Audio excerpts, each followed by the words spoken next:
E bombini na nos versículo di dia. Una rubrica nuova caminda nos lo comparti cubo di celano pa bierne e versículo di dia. Yahweh nos den promedi Juan 1:7. E da bisa mas si nos ta biba den luz, manera Dios ta den luz, nos lo tin comunión con otro. Y sangre de Jesús suyo ta purificarnos de tur pica. Te repiti? Mas si no está viva den luz, manera Dios está den luz, nos lo tiene comunión con otro, y sangre de Jesús suyo está purificarnos de tur pica. Eso que está significa que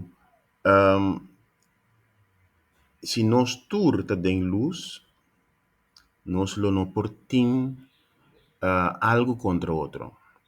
O sea, si abo te den luz, a mí te den luz, nos ta mira otro y nos no ta dalde en otro, nos no ta confronta otro.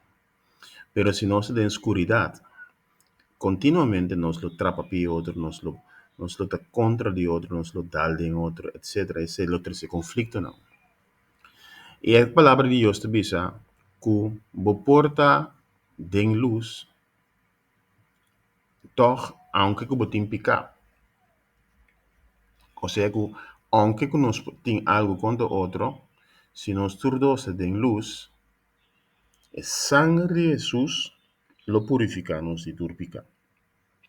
O sea que no te turbia algo malo que vos haces, ta hibabu de escuridad. Si vos caes en escuridad, ese hijo va depender de vos mes. Abo te sun que te tiene vos mes de escuridad.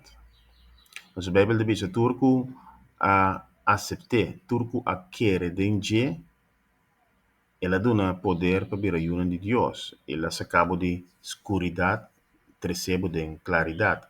Pero si constantemente bota queda